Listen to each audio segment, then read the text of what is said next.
나는 조선을 건국한 태조 이성괴. 나는 왕이 되고 싶었던 게 맞는 걸까?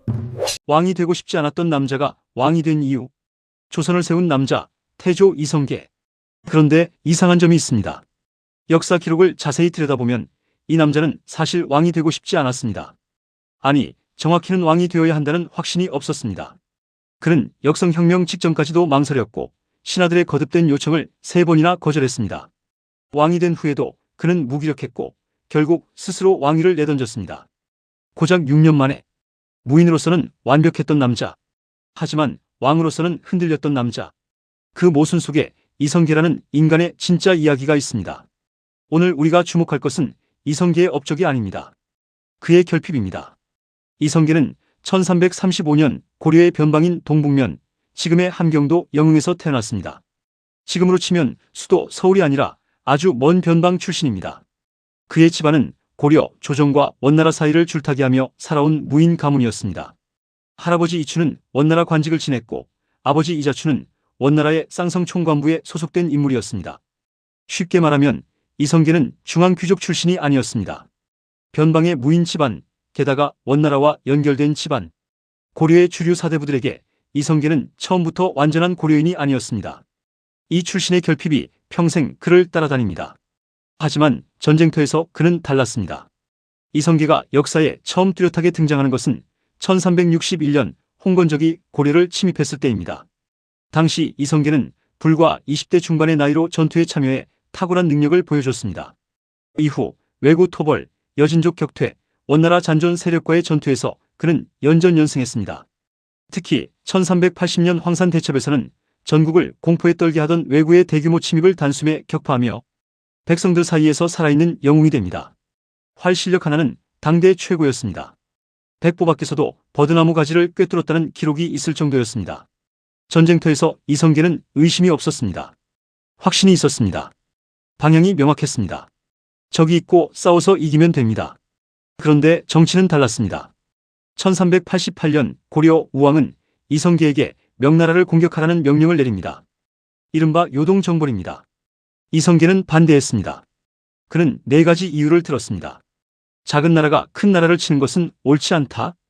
여름철 원정은 군사에게 무리다. 왜구가 비어있는 내지를 침략할 것이다. 무더위에 활의 악교가 녹아 무기로 쓸 수 없다. 이것이 유명한 사불가론입니다. 왕명을 거스른 것입니다. 이성계는 군대를 이끌고 나아가다가 위화도에서 멈춥니다. 그리고 군대를 돌립니다. 위화도 회군. 이 순간이 이성계 인생의 분기점입니다. 동시에 그의 내면에 평생 지워지지 않을 갈등이 시작된 순간이기도 합니다. 군인으로서 이성계는 충성스러운 인간이었습니다. 그는 고려의 장수였고 고려를 위해 싸웠습니다. 그런데 그 고려를 자기 손으로 무너뜨려야 하는 상황이 온 것입니다. 왕명을 어기고 군대를 돌린 순간부터 그는 반역자의 길에 들어섰습니다. 하지만 그는 자신을 반역자라고 생각하지 않았습니다. 아니, 생각하고 싶지 않았습니다. 이것이 이성계의 근본적인 콤플렉스입니다. 그는 자신의 행동을 정당화할 명분이 필요했습니다. 단순히 힘으로 권력을 빼앗은 것이 아니라 하늘의 뜻이고 백성을 위한 것이라는 서사가 필요했습니다. 그래서 그의 주변에 있던 정도전, 조준 같은 신진사대부들이 중요한 역할을 합니다. 이들은 이성계에게 철학을 줬습니다. 고려는 이미 썩었고 새로운 나라가 필요하며 유교적 이상 국가를 세우는 것이 역사의 필연이라는 논리를. 이성계는 그 논리의 칼을 빌려 스스로를 정당화했습니다. 1392년 7월 이성계는 조선을 건국합니다. 나이 58이었습니다. 그런데 왕이 된 이후에 이성계를 보면 뭔가 어긋납니다. 그는 건국 후 국가 제도를 정비하고 한양으로 천도하는 등 나름의 역할을 합니다. 하지만 실질적인 국가 설계는 정도전이 했습니다. 이성계는 무인이었고 정도전은 이론가였습니다. 이성계는 칼로 나라를 세웠지만 나라의 설계도는 정도전이 그렸습니다.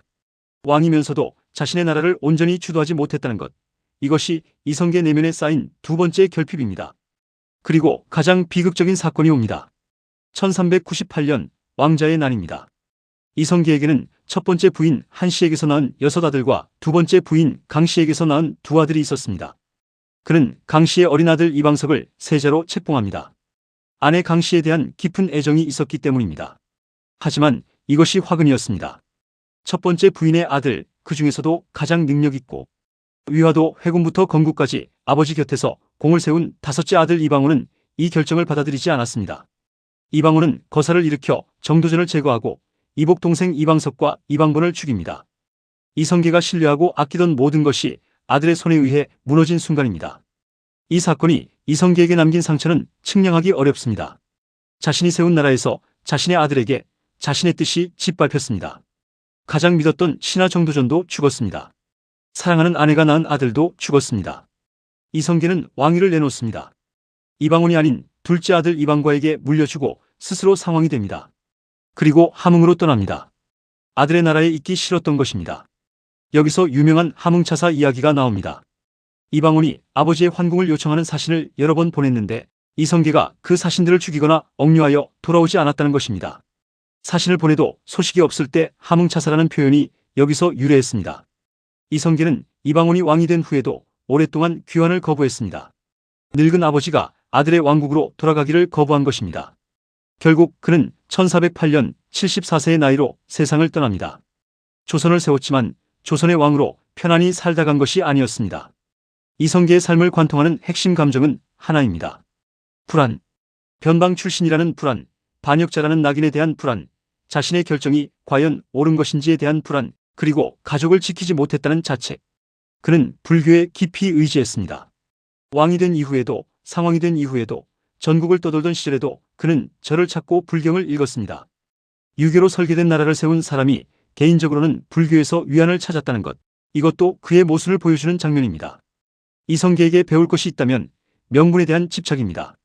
그는 단순히 힘만으로 움직이지 않았습니다. 자신의 행동에 논리와 이유를 붙이려 했습니다. 사불가론처럼 반대할 때도 근거를 들었습니다. 시대가 원하는 방향을 읽는 능력도 있었습니다. 하지만 경계해야 할 것도 있습니다. 그는 자신의 감정적 판단, 즉 강씨에 대한 애정으로 세자 책봉을 결정하는 치명적인 실수를 저질렀습니다. 지도자의 사적인 감정이 공적인 판단을 흐릴 때 얼마나 큰 비극이 오는지를 이성계는 몸으로 보여줬습니다. 그리고 한 가지 더. 이성계는 시스템을 완성하지 못한 채 칼만 휘두른 창업자였습니다. 나라를 세우는 것과 나라를 운영하는 것은 전혀 다른 능력입니다. 그 차이를 인식하고 자신에게 부족한 것을 채워줄 사람을 곁에 두는 것. 그것은 이성계가 보여준 지혜이기도 했습니다. 정도전이라는 인물을 옆에 둔 것이 그 증거입니다. 하지만 그 관계조차 아들에 의해 끊겼습니다. 결국 이성계의 이야기는 이렇게 정리됩니다. 전장에서는 완벽했던 남자. 하지만 권력의 중심에서는 흔들렸던 남자. 나라를 세웠지만 그 나라에서 행복하지 않았던 남자.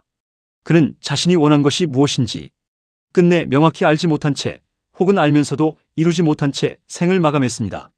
어쩌면 이성계는 왕이 되기 위해 태어난 사람이 아니었는지도 모릅니다. 그저 시대가 그를 왕으로 만든 것일 수도 있습니다. 그리고 그것을 본인이 누구보다 잘 알고 있었기 때문에 평생 불안했던 것일 수도 있습니다. 영상이 도움되셨다면 구독과 좋아요 부탁드립니다. 다음 시간에는 정종 이방과의 더 위대한 콤플렉스로 돌아오겠습니다. 시청해주셔서 감사합니다.